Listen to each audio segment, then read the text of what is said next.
Hey everyone, our next guest on the podcast is a multiple-time CrossFit Games competitor. She's the owner of CrossFit Waterside and a former collegiate gymnast at the University of Washington. She's also a soon-to-be mom. We want to welcome Cassidy Lance-McWherter.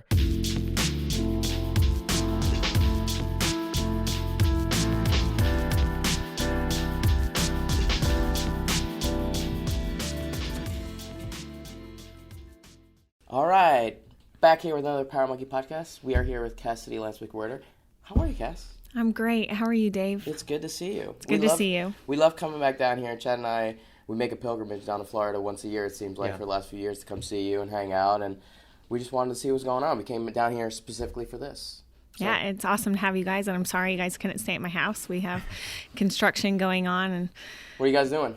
We're redoing the kitchen and building an entertainment center and a bar area with like a coffee table. Your house is already like gorgeous. Yeah. Like it was like pristine and perfect every time I've been over there. Well, it had blank walls, bare walls, and like old college furniture. So I needed a good entertainment. So all the other furniture was in where you guys stay. So I'm sorry about that. All right, we'll be back next time to make sure Okay. we're ready to go. Yeah. So we'll jump right in here, and we got some fun questions and a little insight into kind of who you are and what you got going on next. But obviously, people know you from the CrossFit world and your incredible athletic career, and we just want to get a sense of kind of at this point in your career, moving on from being a competitive athlete a little bit. What does CrossFit mean to you at this point in your life? I mean, CrossFit's always meant so much to me. I've been doing it since 2009, but it's just kind of the way of life now, and I think it will always be the way of life. Me and Allie will always do CrossFit, and it's keep you healthy, stay moving, be functional. And you guys are now onto your third gym, right? You guys have 3 gyms that seem to be taking over the Orlando area a little bit, and how much of the gym life and the ownership life has kind of taken over from being a competitor, and how was it kind of balancing out those two? Well, when I was a competitor, we only had the one main Orlando gym, and since we built the 2, retired from CrossFit, and I mean, it's busy all day, every day is busy. I wish I could coach more. How do you split your time between the 3? I'm at the Orlando gym every morning with the competitors, and then Monday and Fridays I'll be here in the evening, or in the Orlando gym at the evening. Tuesday and Thursday evenings I go to Windermere, and then Wednesday evenings Lake Mary. Sometimes it varies, but it's a lot of driving. I remember you saying that they're kind of like all over the place, right? There's kind of like a triangle, and it like takes 45 minutes to an hour to get to each one. Yeah. They're all over. That's a fun little experience, having to travel that much just to be able to take care of your gyms, right? Well, if they would fix I-4, maybe.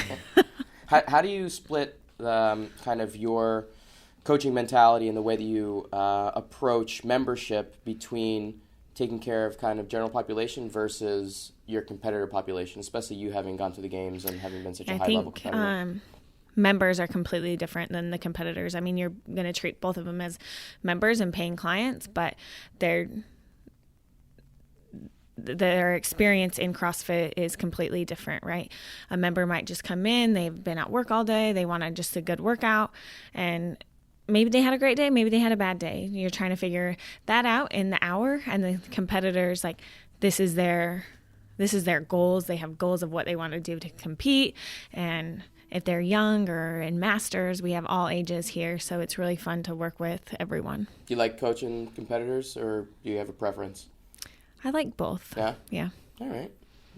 Just thinking maybe as a competitor you had a little I've been through this a million times. I know exactly what you guys are going through. You can kind of guide them a little bit more. Do you want to coach anyone going to the games these days, or kind of like, let's see what you guys are doing and then kind of take it from there when you go to competition? No, absolutely. Yeah. I love coaching them and giving them feedback of my experiences, but sometimes you have to let them figure it out on their own. So sometimes you can just sit back and laugh and watch, or, they're going to do it. So they'll do whatever they want to do. Yeah. Well, I think as an elite competitor, you get to that level, you have to have in my opinion, a certain amount of independence anyway. So you got to kind of play that line there. But I'm excited to hear you say that you enjoy coaching so much. For me it's different. Like, I love teaching. I love doing seminars and teaching regular classes, and all that kind of thing. But I don't have any desire to be a coach for Yeah. for an elite athlete. Yeah. I'm sorry. It's just we have talked about that a couple of times. Except for yeah. you, right? Yeah. I mean, I worked with you for many years, and you were one of the only ones really the only one that stuck with for that long. So it was always a pleasure to work with you, and you had that independence, and we had that back and forth relationship that was the level that I could handle. But with all the coaching that you do now, we're talking about CrossFit, and CrossFit is a big deal for all of us. We're all sitting here in this room right now because of CrossFit. And, for any of the listeners out there that are coaches, or maybe they're just, for some reason they pick up on the Power Monkey podcast and maybe they don't do CrossFit right now, what are some of the most common misconceptions as an owner and a coach that you hear from people that are maybe on the fence about joining CrossFit? I think the biggest one that I see is people want to come in, or they tell me, I've got to get in shape before I come to CrossFit. Right. And so I think to myself, well, where do they get that from? Why do you have to join a gym after you're already in shape? So you're going to go join LA Fitness or Planet Fitness or whatever that is. Try on your own to get in shape in order to do this. So maybe it's intimidating, right? Yeah. See CrossFitters, and you have the mentality of CrossFitter being like this, pinnacle athletic, ability, and you're like, I'm not quite there yet. I don't quite have the abs. I don't quite have the ability kind of like do muscle ups and pick up that barbell overhead. And it's a little intimidating, I would say, probably for the general person. I think it's a misconception, because if you're a good coach and you're a good CrossFit owner, the intention is to be able to work someone from the beginner all the way up. But I think when you're looking at a Matt Frazier and you're working at Couch and you're looking at yourself, that's what you end up seeing is what you think CrossFit is. It can be a little bit intimidating. 99%. Right. It's not that at right. all. Right. It's the everyday people that come in and want the workout. They're coming from work, or they have families, or, whatever their life is. I think that's the biggest misconception, and the biggest thing that we see is trying to explain to people, no, we'll help you, we'll guide you, we'll start small, we'll build as you progress. Right, and we have that same problem with Power Monkey Camp. People see Power Monkey, and I think we all do everything we can to get it out of the limelight that it's all about the elite athlete, and it's not. It's about whoever is interested in learning. It's about health and longevity for anyone that wants to come. Elite athlete, very beginner. I can't tell you how many times I've heard someone come up to me and say, Chad, I'd love to come to one of your clinics or come to your classes, but let me learn a little bit more about Olympic lifting first. I'm like, wait a minute, I'm the expert here, but you, again, doing more coaching and owning 3 gyms now, have you seen or noticed any intimidation from potential new members or someone interested in starting CrossFit because you were an elite athlete? I feel like I've observed for enough years now to notice, just from posting different posts on social media and different interactions with that I've had with different people, because I have 2-time Olympian attached to my name. To some people, it is a little bit intimidating, and so they might rather go somewhere else because of that. So it's it's interesting, because when I first came in and I have these credentials, and I'm thinking, even subconsciously, I've got this huge advantage of being a coach and running seminars and stuff like that in this community, when really, if you don't package it up the right way, it's a little bit of a... It can be an advantage, let's just put it that way, but it can be also a disadvantage. Sure. Have you noticed that? Yeah, absolutely. I think people sometimes are scared of me. Sure. I've gotten that as well. And I just kind of laugh. Yeah. I'm like, but why? Because they just see the name. So I guess the same thing. The name's attached to you, and they come in and big gym, big... whatever it is, and until they get going. And then I have the opposite of, well, Cassidy, I don't see you coaching enough, or you're not in here enough, so wanting to be with me more. So it kind of depends. It's like, hey, give me 5 minutes, talk to me for 5 minutes, and then make the decision. I might need a little more than 5 minutes to convince somebody, but I think if somebody talks to you for at least a couple minutes, you're going to be. Don't you think he needs like an hour of someone to convince? Yeah. Yeah. Yeah. Well, I do remember you wearing a shirt at regionals a couple years ago that maybe had some other people intimidated by what you were wearing. So maybe those kind of things maybe had something to do with it too. But once they get to know you, definitely, like with any of us, they start to open up a little bit. We'll and blame see that T-shirt on my brother. Is that who came up with it? Well, yeah. it was a big hit. It was a big hit for sure. So, moving on from CrossFit, I want to talk a little bit about your gymnastics career. Okay. Because I love gymnastics, obviously, and I didn't even know that you did gymnastics until like 2 years of us knowing each other, and then I didn't even know. I actually thought that you came more from weightlifting background because your weightlifting was so freaking badass. And then I found out that you were a collegiate gymnast at Washington, and you were amazing in the gymnastics world. But tell us a little bit about what your gymnastics career was like collegiately, and kind of what your aspirations were in that world, and kind of how that led you into getting to CrossFit. Yeah, so I competed at University of Washington and went there from Utah Olympus Gymnastics and got a full ride, headed up to Washington. It was great. I think everyone has a dream of going on a scholarship.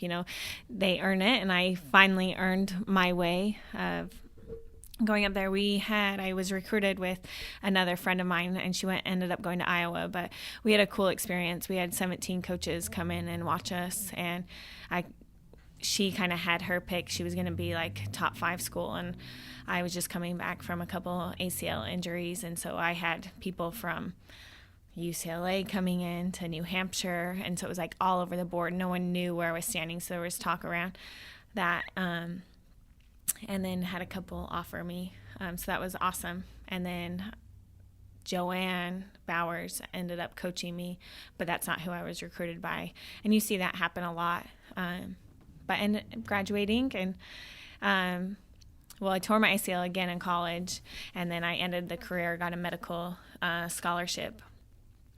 But one of the girls who was on the team with me said, "Hey, you got to come do this CrossFit thing with me. We'll get back in shape." And I was like, I don't know. I kept doing like gymnastics, conditioning, and did my own thing. Career? Yeah, end of the career. And I had no idea you had torn your ACL. How many times did you tear? 4 times. Wow, same knee? Yeah, same knee. Same knee 4 times? Yeah. What's going on with it now? It's torn right It is now. right now? Yep. And Chad makes me squat a lot. I'm just kidding. Way to go, Well, Chad. it's been torn for a while, right? And Yeah, it's been torn since college, so it's been really? fine. Yeah. Wait, so that means you competed all those years in CrossFit with torn ACL as well? Correct. All yeah. right. Yeah. All right. So I've torn 3, 2 on my left. You have? Yeah, Oh. I've torn 3, but split them up, 2 on left and 1 on right. Have you noticed it hamper your training at all? I can't imagine that's an ideal way to be a CrossFitter. Sometimes, like on running, like the last couple of years, I had to get the assault runner, so I wasn't running outside, so I could put the miles on that. Sometimes it was harder to squat, but as long as I honestly squatted and kept those muscles strong around it, everything was fine. Like I never did like broad jumps or any like cutting, any of that stuff. But do you have any everything intention was of trying to fine. get it fixed anymore, or is it just kind of like as long as it doesn't bother me? No, it's fine. Yeah. Because you do a lot of like water skiing and like Yeah, you go absolutely. skiing too. I mean, you go back to Utah quite a bit. And Yeah, when I snow ski, I put my brace on. When I wakeboard, I put my brace on. But surfing and water skiing, I don't have to. Oh my God, I would never do that stuff. I think I took my brace to the games one time because we had the zigzag sprint, and it was a lot of cutting. But I don't think I would ever wear it again because it's strong enough now. Wow. Yeah. One of the things that I was going to ask you, Cass, is, with your experience in college and going through gymnastics, what do you most wish you knew then that you know now, and is squatting one of those things? Yeah, the doctors always told me, like through high school and through college, that, my quads are too strong. Stop doing leg conditioning. Mm-hmm. And it was old medicine. Even Right. to this day, sometimes we go into the orthopedic for something, and it depends on the doctor, right? Don't squat below parallel. Don't use full range of motion. And you question, where are they getting that information from? So yes, I definitely wish I think everyone wishes they had CrossFit when they were in high school. Right. Oh, if I had CrossFit, I would have done this. But honestly, if I was stronger, to what my quads were capable of doing, I don't Right. think I would have gotten hurt as much. And probably the nutrition aspect too. You know, as being a gymnast, you want to be light and lean, so you don't eat, right? Yeah, I think it's the sure. opposite of trying to fuel yourself with good protein, good fish, good vegetables, and eating a caloric intake that benefits your body versus the Starving opposite. yourself. Yeah. Did you have nutritionists? Did you have access to strength conditioning coaches that would try to steer you, or are those the kind of things that your coaches would be like, just stay away from those things, don't eat, or like? Yeah, in college we did have a nutritionist, but she had problems it's really hard for me to talk about this because she had problems when she was younger. So she always told us, eat a lot of dairy, have, yogurt, and eat more. And you hear that, eat more, but as a gymnast, when you're told not to eat, what should you eat? Why can't you tell me exactly what to eat? Well, I don't know if yogurt's going to be the best fuel for me, but why didn't she ever give me a meal plan of what we do nowadays? Or why didn't macros come out, or paleo? Where was all that stuff, But CrossFit, I think, really turned the page on all athletics. I think all sports need a little bit more of CrossFit. Absolutely. And, we talked about what you wish you would have known then, but is there anything in particular that you're able to bring out of your collegiate experience, out of your gymnastics experience that you now use as a competitor and a coach in this community? I think all the basic skills you learn, like being disciplined, working hard, pushing through things, working through injuries, all of the willpower, all of that stuff is learned through sports. You're not going to learn that in CrossFit. Like if you're on a team sport, you're going to learn how to be a team player. If you're on an individual sport, it's completely different than walking into class or being learning how to be a competitor in CrossFit. Learning how to be a competitor in CrossFit is much harder to do than being out on the field. Yep, absolutely.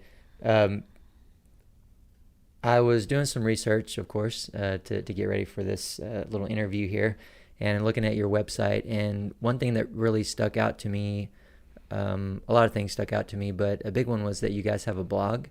You mentioned that you don't write those, but you're familiar with them, and I thought it was a really good blog. And so I just wanted to share a couple of the things that I saw in there for the listeners out there and get your perspective on it. One was 11 ways to make your fitness more fun. I think that's very, very appealing and a good read for anyone that wants to go check it out. But what are your two most important ones? What are the two most important ones for you? I think obviously being in a class, a group setting is always more fun. But we do a lot of partner WODs on Saturdays, getting people with groups and having a lot of events outside. Each month we have an event with Waterside. So this past month, we did 4 gender reveals, and then we did Jacob's WOD. But we've gone to Top Golf before. We've gone to Float the River, the beach. We always do a beach WOD. Holiday parties are huge. We go all out on Halloween, and then Thanksgiving. We all go out to dinner, and then Christmas party, we do a gift exchange. So I think those, being community is outside of the gym. So when they come in, they're excited to see their friends. They're hanging out with their friends, working out, instead of working out by yourself or, at the typical global gym, put your headphones in, sit in the mirror and look around. So I think that makes everything more fun. I was going to say that sounds more appealing to me as an introvert. But no, the way that you were describing that, I actually had a moment where I'm like, man, I want to move down here and be a part of Cass's gym. But the other one that stuck out to me, and it was a recent one, and you may have the same answer for that, 5 ways to enrich your fitness journey beyond the gym. What are your two most important ones there? Yeah, I think that would be the same as the community with the events, getting people involved. But we actually just had a coaches meeting and talked about this, of how to engage members. And we really try to make it a priority to get to know the members on a personal basis. Instead of just, hey, let's get your workout in, and it's John, how are you doing today? What's going on? Really engaging with them. So I think that's number one priority, of making sure the members feel important and welcome, and, from beginner or newbie to I've been here for 3 years. I mean, every time I come down here, this gym is special. I love coming down here. Yeah. I think the facility is just fantastic. I mean, it's the most badass rig that I've ever seen. I mean, look at the background here. Yeah, I mean, and these are like 2 massage rooms that, you know, you have on the side. You have, everything is just like pristine. Every time I come in here, I'm always like, this is the way that a CrossFit gym needs to be run. And I think you guys do just an incredible job. And I think the members probably, I hope they recognize how awesome of a gym and how lucky they are to have a space like this. We try really, really hard. Yeah, I can see that. I can see that. It comes across in everything you guys do. So, thank you. Yeah, I hope if people do come down this way, they come check it out. It's definitely worth the time. I want to switch gears a little bit and talk a little bit about something. I'd like you to go into it a little bit, but we have some big news that you just announced recently. I know people that have been following you probably have been following this journey for a little while with it. But you are now pregnant, which is very, very exciting. Yay. And you also just did a gender reveal. You mentioned that there were 4 gender reveals for this gym. Correct. Recently, right? And what are the spacing between everybody? So we have 7 women that are pregnant, and 1 had her baby early, so 4 weeks early on Saturday while we were doing the gender reveal. So that was kind of crazy. Then 4 are within 3 weeks. We have Michaela and me that are 2 days apart, our due date. So, I mean, give or take, they always say your 3 or 5 days window on the due date. And then we have Taylor, we're exactly 2 weeks apart. So every Wednesday we both flip our blocks. And then on Saturday morning practice, we come in and be like, happy 15 weeks. And she's 17 weeks. So that's fun. And then Vanessa is 1 week ahead of Taylor. So she's the 3rd week. Fantastic. And with the reveal, what are you having? I'm having a boy. I'm super excited. And all of the other girls are having boys too. So it's going to be waterside boys, and people are joking something's in the water. It's funny. So give us a little bit of background in terms of the process you had to go through with getting pregnant. I know it's not an easy subject. You know, it's a lot to go through, and to finally get to this point, being pregnant, has been a long time coming. But can you give our listeners a little bit of insight into what the process was like for you? Yeah, so obviously it's a little bit different.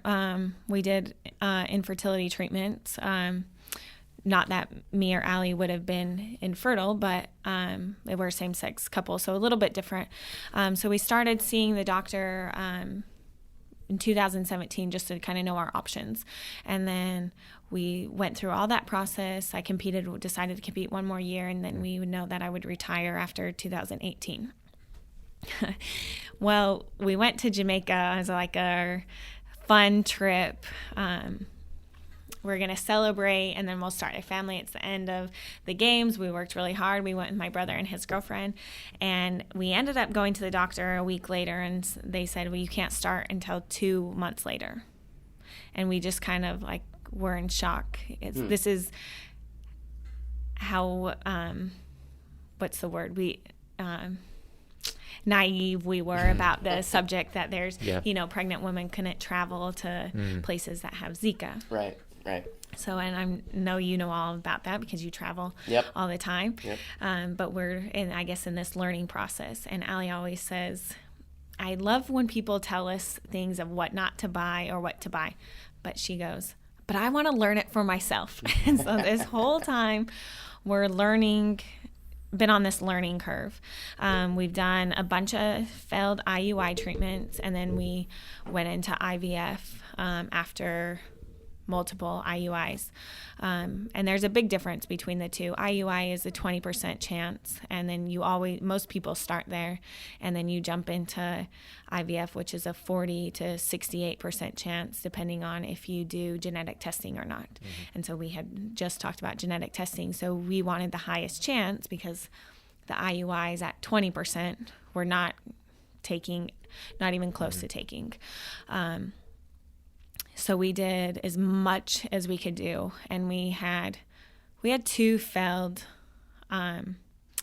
IVFs, which we're like, well, how do you almost get to 70% and it's a fail? Mm-hmm. And then going back through, but this isn't like 1 month after another month. You have to let your body recover, and then there's testing in between, and lots of medications and stuff that you take leading up to the actual implant. So going through all this process, it takes a good year to get these tries in.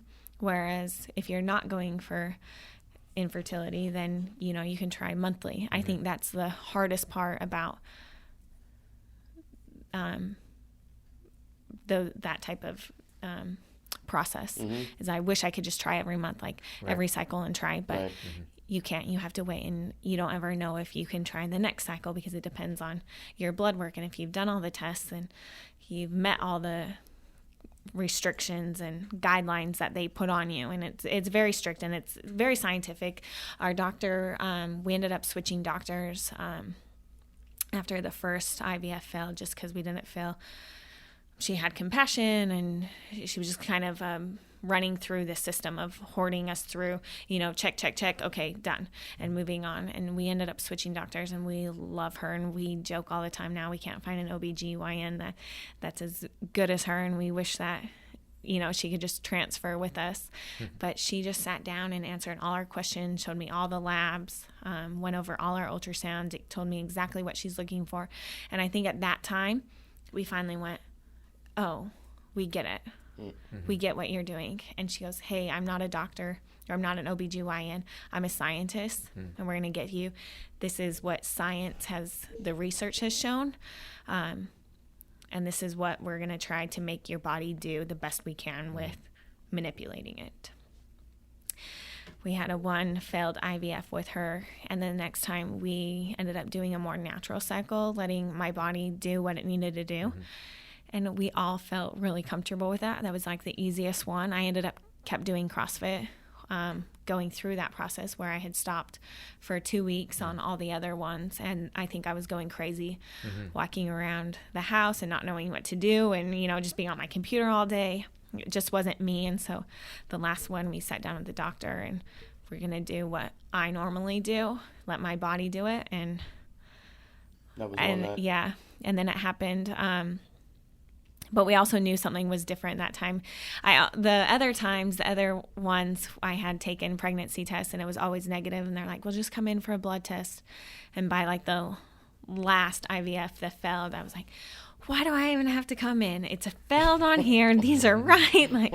So this last time I was like, I'm not even going to do a test. I'm going to wait the 2 weeks out until they do a blood test. But I kept getting up in the middle of the night, going to the bathroom multiple times, and there was something different about this one. So we're really excited. So it's taken definitely a journey and a lot going through.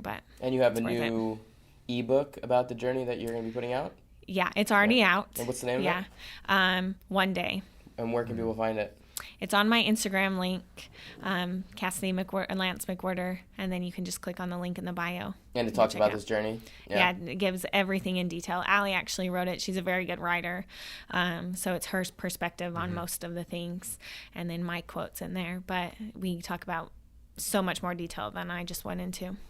Are you guys thinking it's a one-and-done situation, or you want to have a big family? No, we want 3. Yeah? Yeah, at least 3, yeah. Not at least, I would say 2 or 3. Nice. But 3 would be a good amount. Mm-hmm. The what do you want, Dave? Well, tough question. My wife Sadie is pregnant right now, and we have our second coming in 2.5 months. And when we had our first daughter, I thought, maybe this is one of the things that, I just didn't have enough conversations with my wife about it. But I was like, yeah, okay, after the first, we'll have a conversation about whether or not we'll have a second. And I was like, oh, man, having a baby is just ridiculous, so hard, And, it's the greatest thing in the world, everybody will tell you, but it's challenging. And so I was, ready to have the conversation with Sadie and be like, okay, what do you think? Do you think we're capable of doing it? Space-wise, financially, all the things that go into it. And she's like, what do you mean think about having it? Yeah, we're having a second one. And I was like, I didn't know that. I didn't know that I signed up for a guaranteed second. So we're having a second for sure, and I'm pretty sure that's going to be it. I maybe I need to have one more conversation to make sure, but I'm pretty sure 2 is going to be our limit. I don't know how you do it when you get outnumbered. Yeah. People have 3 and 4 plus, I just applaud. I'm just I don't know how you do it, especially on flights and stuff. Yeah. I'm flying and I'm seeing single parent flying with 3 kids under 5 years old. how is it physically possible for you to do it with like 2 strollers, 2 car seats, this? I'm like, I just don't know how you have... It's busy. Oh my God. But they're, lots of kids, 1 and 2 parents. They are superstars. They really are amazing people. Yeah, hats off for sure. I wanted to go back to the book for a second because it sounds very interesting to me, and I love writing as well. So do you know why Allie started writing in the first place? She just you said she likes to write, so she just was kind of... Yeah, so I've been trying to document all our journeys by video and stuff, and I have a lot of videos that I actually haven't posted, so I was waiting for the gender reveal because we talk about, because we knew going into this what we were having. We did genetic testing prior, but going with that, they do chromosomal testing, so we know how many boys and girls embryos we have. So we knew we were implanting a boy. So in some of the videos we have said boy or dude, or we call it the little dude right now, and all our apps are the dude. Lebowski, the dude. Yeah. So I haven't posted hardly any of those until last weekend, or couple days, Saturday. So I'll start posting that. But so since I've been doing the videos, I told her that she needs to write down everything. And so after we go to each doctor's visit, she'll go home and write a paragraph or page depending on the experience and our feelings. And we kind of talk about it. And then she goes in and writes, or normally it's at 6 a.m. when she wakes up, goes have a cup of coffee, goes in her office and starts writing. So we actually have a second book coming. So the first book ends knowing that I did get pregnant. So there's been now even more doctor's visits after. So we actually had twins. And then we lost one of the twins. So we go into all those emotions and talking and it actually happened the same week that Jacob Morris passed. So it was a really high emotional week for us. But so we go into the book and talking about all that and how to, the main reason is we wanted to document it for ourselves. Right. But the other reason is there's so much. The first video that I put out, I got hundreds of messages, DMs of people going through the same stuff. And I had no idea that there were so many people that were going through infertility and having the same question. So even this morning driving in, I'm answering people on Instagram of trying to help them and guide them. And, I'm not a doctor, I'm not an expert, but I did go through all this. So if I can help reach out to those people in a different way than being an athlete, most people can't relate to me on being an athlete, but they can relate to me of having a family. It's, I think, the number one priority or importance of life, of building this. You guys both have families. And then maybe athletics comes second. But anyways, if we can help anyone on this journey or just be there for the emotional support, that's what we want to do. So then after we wrote everything, we said, well, why don't we publish it and help people more than, just telling our story. So that's kind of where the book led. So hopefully there's more books to come. That's great. I mean, it kind of gives me chills to hear you talk about it in that way, because there are, certain situations in life where I think it's, I think anything we go through individually, it's easy to feel like we're the only ones and we're alone, right? Yeah. So for you to be able to say this here, there might be someone out there that that's going through the same thing, and I'm sure you'd be fine with them contacting you or them checking out the book, and hopefully yeah, they can get some help absolutely. from Like that. anyone that wants to message me or email me, I'm happy to help or give as best as my advice as I can give. Awesome. How long you want to space them out, you think? So the medical rule is like every 2 years, like after 2 years, your uterus heals and then you can try again. But I feel like I'm going to be 32 in a couple weeks. I don't want to be like 40 and still having kids. So like it's close to the doctors that they'll let us have. Just like get them out. All right. But I know being spaced is better. But I also like the relationships that my siblings we're all 8 years apart, so we're really spaced. But I love watching the relationships that are close together in age. So. Yeah. I mean, it all happens when it will happen. So it might take another, we try in 2 years, and it might take another year and a half to track go. But yeah.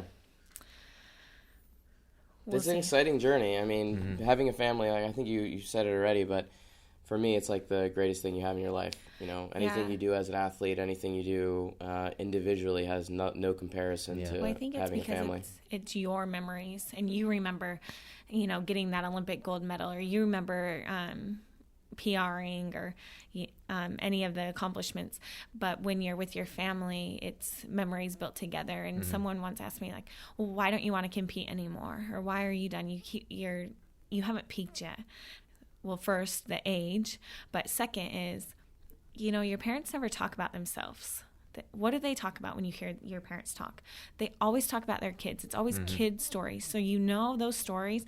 If that's the only thing they're talking about, that is important. Yeah, absolutely. I mean, my family was the same way growing up. I came from a very tight-knit, close Italian family. You know, I had siblings myself, and, you know, for us, it's the end-all, be-all, being able to share those memories. And, you know, I live on the other side of the country now, away from them, but for me, you know, family will always be priority number one. And, you know, it extends beyond just the blood family, because I think what we have with Power Monkey 2 has become a really big part of my extended family.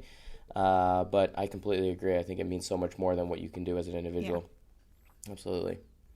Yeah, and while we're kind of wrapping up this topic of the book, do you read? Are you a book reader? Honestly, no. Yeah, no, that's okay. I have a hard time reading books as well. It takes a lot for me to commit to reading a book. I don't read very often. Do you watch movies? I watch movies a lot. Yeah. I'm a big movie person. What's a couple of the recent movies that you've checked out? Oh gosh, you put me on the spot on this Any one. documentaries? Any documentaries you've seen? Yeah, Netflix. Watch Netflix, but like the series and stuff. We're watching You. Have you guys seen that? It's really weird. I don't know if I want to even continue watching it. It's really. Sadie made me watch Cheer. Okay. On Netflix documentary, nice. And I was like, "Oh my god, I can't believe I'm watching this." My whole family's going vegan because of the documentary. Oh, for Game Changers one? Yes. Yeah, and I'm like, oh my gosh. Oh, no. Yeah. Well, tell them to listen to our last podcast that we did. With, Malloy. We spoke about Malloy. Game Changers quite a bit with Malloy on the nutrition side of things, and I have to say, Cheer is worth watching. I just didn't expect it to be worth watching. Okay. It's one of those ones. Sadie's like, oh my god, we have to watch every episode, and then whatever she watches, I have to watch with her. So that's almost as embarrassing as me watching Friends all the time. They were just making fun of me. Do you know his Friends? I think I've heard a little bit about it, but so I have to bring this up just because we were in the hotel last night and Friends came on, and we were just like flipping through the channels, and I was like, "Are you okay with Friends on?" And he was like, "Yeah, sure." And I knew that he had liked Friends, but not to the point that he is obsessed with the show. Like, we were watching some episode, and I missed what somebody said, and I was like, "What did she say?" And he's like, he goes into like the whole backstory of what was happening. Well, this mom did this, and then like he missed this party because of this, and like it had nothing to do with what we were watching. It was like 3 years worth of content and like storyline that he told me, and like I was like, how did you know that? He's like, I know everything about Friends. It's a little obnoxious how much I know. Yeah. What is that all about? I mean, it's just something that I started watching many years ago, and to lay down and a lot of people to relax. like Friends, but I never really got into it. Yeah, it's funny, and it's they're my friends. I mean, I don't have very many friends, guys. My friends are Friends, the TV show, but we have Friends, the trivia game, and I don't even like to play it because like it's embarrassing how good I am at that game. I mean, it's just you're an expert at Olympic lifting and Friends. It's gonna be a new station at camp. We're just gonna have Chad talk about Friends, and it's gonna be the 11th station at camp. Sorry, Chad, you're moving on. No more squatting. Oh, I don't know if I can do that. It'd be a tough choice between those two. Yeah, the documentaries though on Netflix, there are so many. Like Netflix is obviously absurd with the amount of shows they have, but there are some crazy ones that have come out recently. Oh, we did watch the documentary of, what was the guy that... Aaron Hernandez. Yep. I want to watch that. How did you even know I don't know. It's like the guy, that one. Yeah. We were talking about that last night. Yeah, Sadie and I watched that one too. It's... But crazy that's story. like a series of Yeah. documentaries. Oh, is it? Yeah. I think it's Oh. 3-part, right? Yeah. Three. I've I only was watched looking at the it. two. It's I was a tempted. it's a crazy story, and I love football. I am a He huge was NFL so fan. talented. Coming from down here, he's a Gator. He was huge in college Yeah. as well as obviously playing for Patriots and stuff. But I mean, there were so many twists in that story. Like, you think you're following along in the news of what's going on with players, but there's so much more to it than that. Yep. It's such a crazy story. Definitely worth watching. If you haven't watched it, check out that Netflix doc on Aaron Hernandez. Yeah. All right. So, Cass, we have a question here that is very important to us. And I really have no idea how you're going to answer it. I don't. I really don't know. I think Yeah. it's not going to go in my favor, to be honest We'll with see. you. Don't ask me who's the favorite. I don't want to urge you in any way, but I've written you a lot of weightlifting programs. Yeah. I think I'm still leading on this. Oh, you're way ahead. I have 1.5, and you have the rest. Right. But we just want to know what sport or discipline you find to be better, gymnastics or weightlifting. Surfing. No. You're Service. You're Service. Don't give us diplomatic answers. No. Service said both. Oh, they're so different. How do you even compare them? They're so different. They're both individual sports. One is terrible and one's incredible. One is body weight. One is you have to lift things to be strong. Yeah. The other one is your body has to be strong on its own. Gymnastics teaches you so much more, I think, than weightlifting does. I think she answered the question right there. I'm not done. Let's stop there right now. Cognitive keep going. skills, Keep going. I'm discipline. I think for kids, like jumping on a trampoline, like when I remember watching the little kids come in when I was coaching level 10s and elites, and I'm like, you can't jump on a trampoline. What's going on with you? And the coach at the time was like, you don't know how many class kids come in and they don't know how to jump on a trampoline. So cognitive skills, I think, are huge as growing. And then time management, I think, as you get older, if you're going through high-level gymnastics, through high school and stuff, you have to go to school. Then you're training 4 to 6 hours a day, depending on the club, and you still have to get your homework in. And most gymnasts, now this doesn't fall for everyone, but are A students, B students, maybe taking AP classes. Then that leads them to scholarships. Weightlifting, on the other hand, is so fun to watch and I think do yourself. But I don't necessarily, and I didn't do this growing up, so maybe I'm incorrect here, but I don't think that teaches you, you can sit down in between. Like I think it teaches you more patience, waiting 5 minutes between the lift, or and then being able to still explode. So Are you saying we're lazy or no?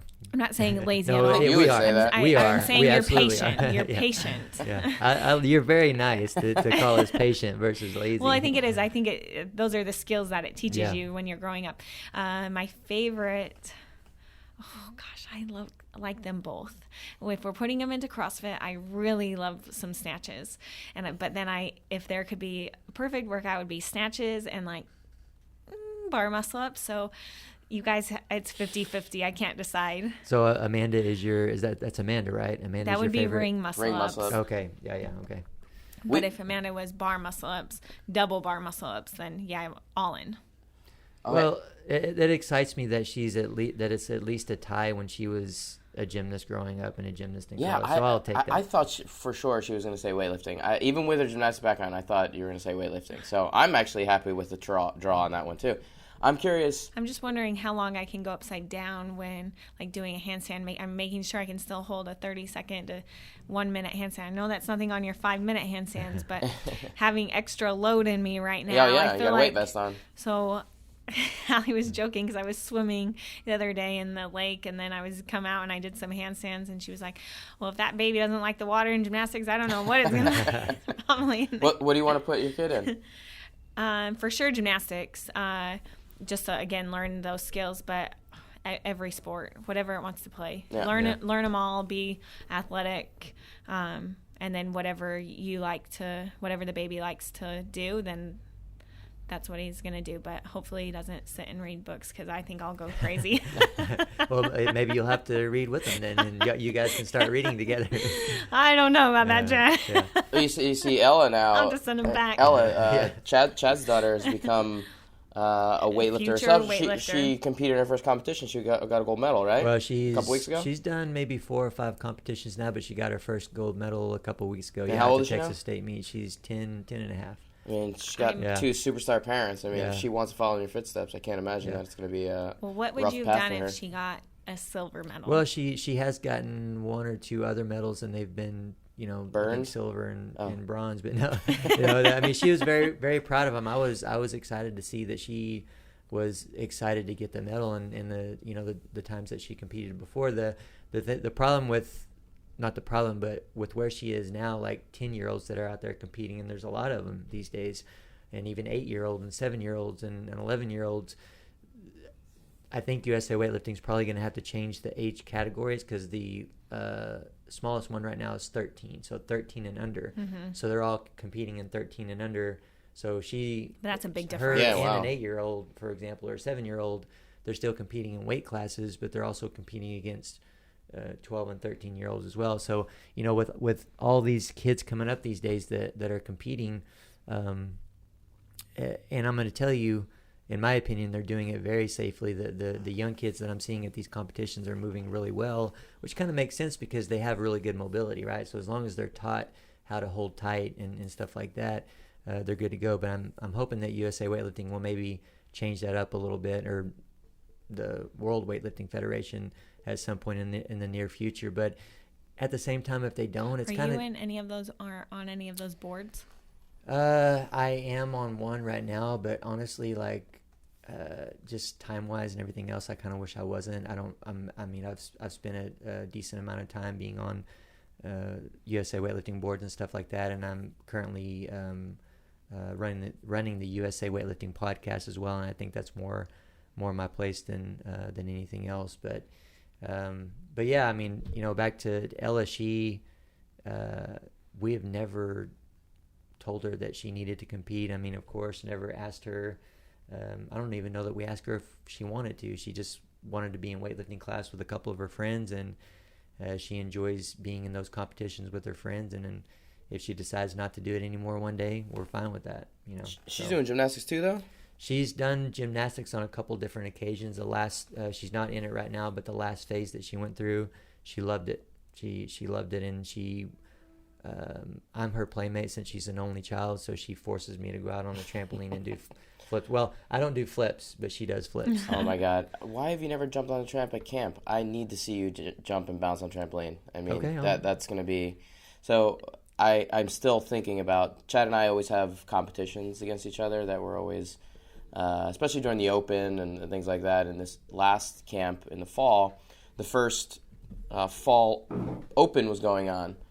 And we did the first workout at camp.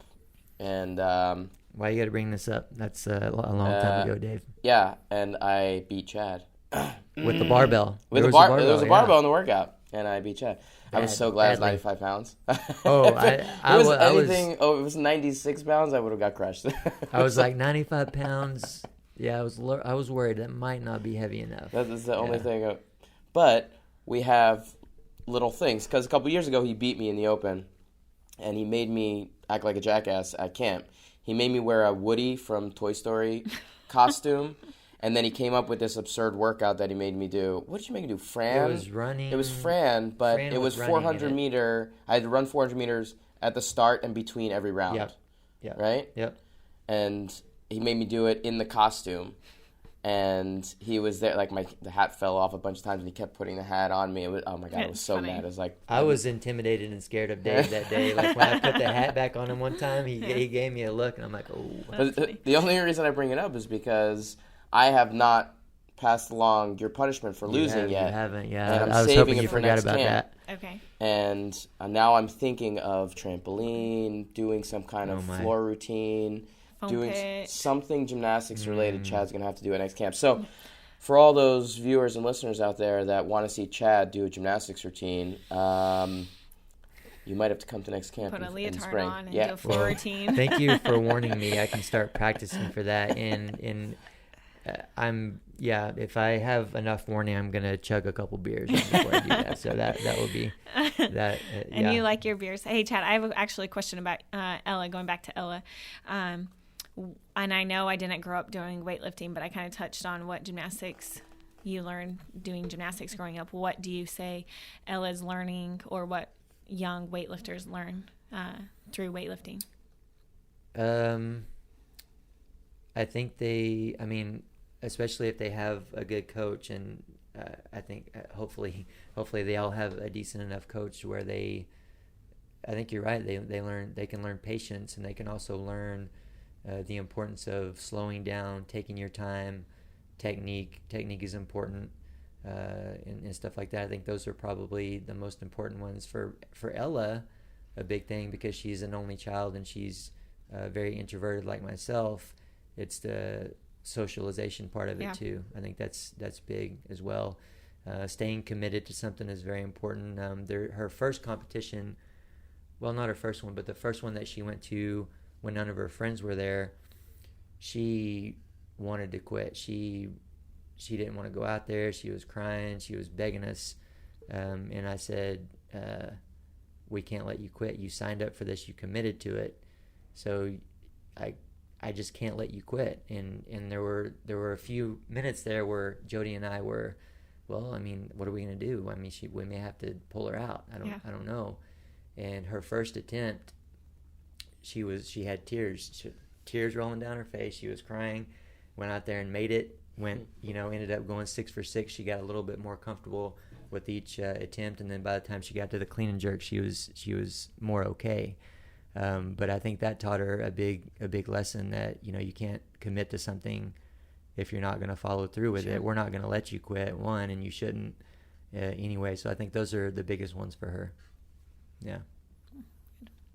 Yeah, that was probably one of my toughest moments as a parent right there, because I did not want to let her quit something that she committed to, but I was at the point to where I wasn't really sure what to do. Like, am I a bad parent for making her go out there and do this at this point, Yeah. So, well, Cass, we have a couple different games that we like to play. Are you up for a little game here? I love games. Let's do it. Perfect. Well, we might play a couple then, but the one that we're going to go with right now is rapid fire questions. It doesn't have to be too terribly rapid. I don't think we're on any too strict time frame right now, but the rules that I've got are actually new rules that Dave doesn't even know about. Normally it's like 1 minute to answer. You have a little more time than that if you want, but we're going to do 3. You can pass one to Dave if you want, and he has to answer. He has to answer. Okay. All right. Okay. Are you ready? I'm ready. Number 1, are you a morning or a night person? Middle of the day person. What does that mean? Does that count? Yeah, that's fine. That's I think everyone functions well between 10 and 3. We'll go with that's nap time for most people. Yeah. It's like right after lunch when everyone goes to take a nap. So your reasoning is that you function better. Well, I get sleep, but then I also don't like to stay up super late. So if I'm like going out to a birthday party or, How many birthday parties do you go out to? Not very many. But I just went to on Saturday, so that's the first thing that came to mind. But I'll throw back to the college days. Even in college, like, okay, it's 1 o'clock, got to go home. But if I could just go to bed at 10 every night, then that's great.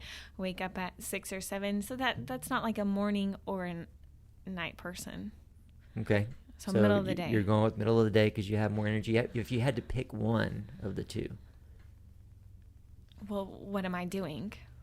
Am I working in the morning, or just doing your normal whatever routine. you want to be doing? Would you prefer to do it in the morning or at night? Let's say morning. Okay. Very good. Very good.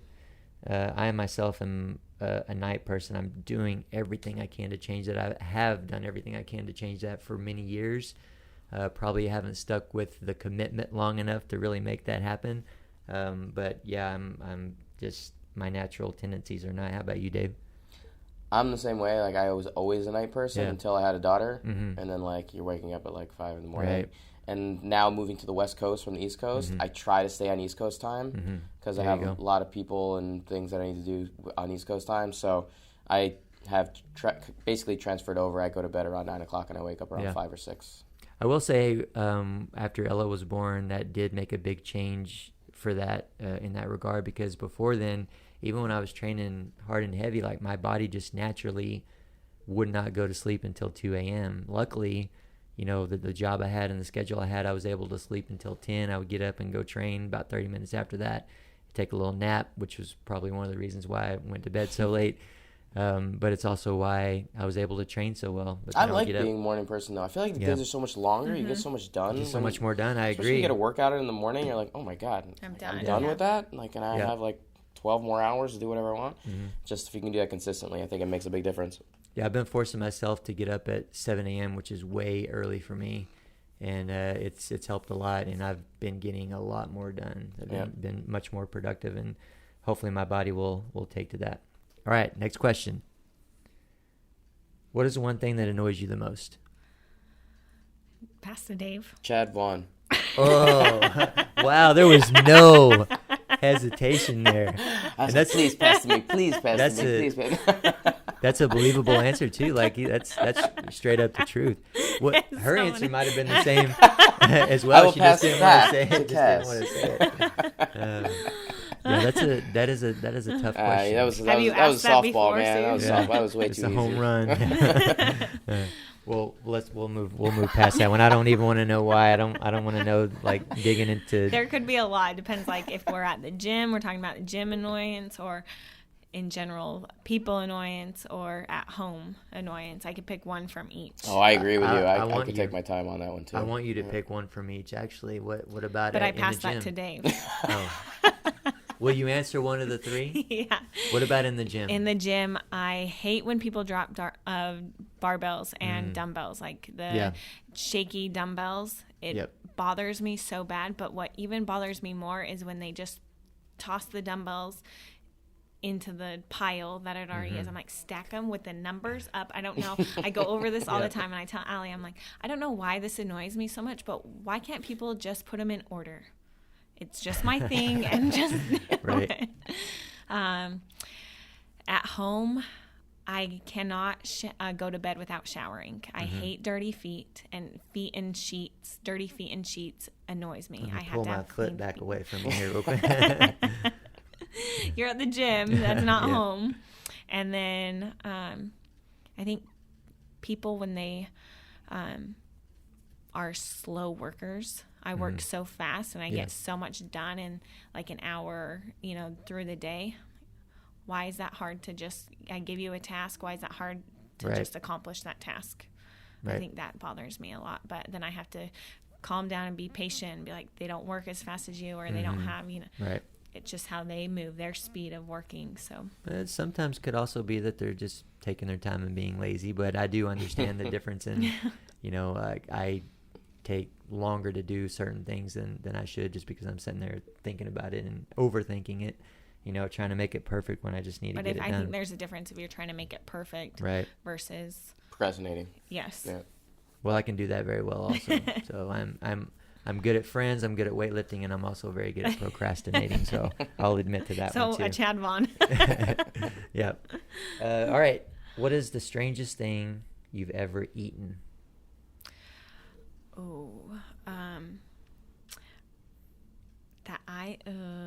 Gator liver. Yeah, liver's pretty rough for me. Oh, I used to love liver. Really? Growing up, my mom used to make it all the time. How did she make it? She used to like liver and onions kind of thing. Like, I used to love it. I used to really like. I don't eat meat anymore, but I remember really liking it. Vegan because of the documentary. No. Oh no! Are we gonna go back there? No, I know you eat fish. Yeah.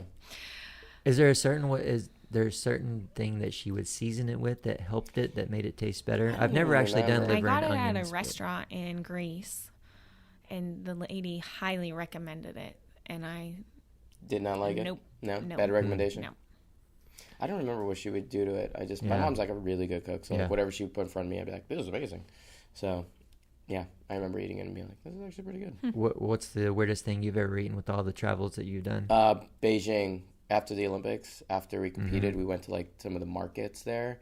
I had silkworms on a stick. Silkworms. I ate scorpion on a stick. Someone sent me cricket protein bars. Oh, Have you had that? I've had chocolate covered crickets before. Okay, but the protein bars, I just couldn't get myself to even take a bite of it because it was crickets. Yeah. I think I would take a bite of it, and probably not a very big one. Yeah. But I don't see myself liking that little, it's crunchy, right? It's going to be. The crickets that I had were crunchy. They were fine. They didn't really taste like too much. You taste the chocolate more than you taste. They have a lot of protein. Yeah, a good amount of protein in it, though. Yeah. But yeah.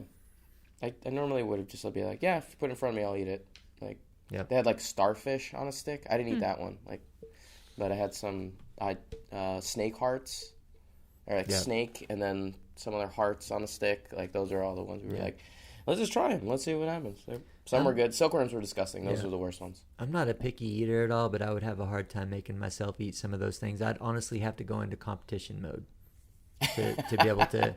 Like, I'd have to just put the not singlet think on, about put the uniform on, whatever I need to do. Right? Isn't there a show that does that where you have to eat something like a big worms or something you have to get what was it? Fear Factor? Oh, that was the Rogan show back in the day, right? Yeah, Fear Factor. Yeah. They used to do some ridiculous things. Like, I would never do any of that stuff. No way. Well, that's the end of the game, and you won. I think we were all winners there. I think we were all winners. Well, I think I lost there. I've got picked as the biggest annoyance. So. Well, Cass, thanks so much for your time today. We really appreciate it, and we're so excited to hear about the baby news, and can't wait to see what happens over the next few months as we get towards due date. And our babies will be a couple of months apart from each other, so we're going to have a lot to talk about over the summer. Thank you so much for having me and coming down. I love having you guys here, so welcome anytime. So we just want to make sure that our followers and listeners know where to find you. Anything you got coming up, anywhere you want to direct them? Yep. Instagram is Cass Lance-McWherter. Perfect. Website? CrossFitWaterside.com. Awesome. Thanks so much, Cass. Yeah, and I want to remind the listeners that if you want to check out those blog posts that I was talking about, and be directed to the book that you guys have as well, CrossFitWaterside.com. I think it's a great site. More information there than just, if you're able to make it to the gym. Also, guys, be sure to head over to PowerMonkeyFitness.com for services and upcoming events. You can check out our Instagram pages as well for regular teaching and technical content at PowerMonkeyFitness, also at Dave Durante and at Ollie Chad. We'd also love to hear from you guys. You can leave us a rating or review wherever you're getting your podcast, or contact us with any questions or requests you have for the show by sending an email to podcast@PowerMonkeyFitness.com. On behalf of Power Monkey Fitness, we're your host. I'm Chad Vaughn with Dave Durante, and until next time, thank you all for listening.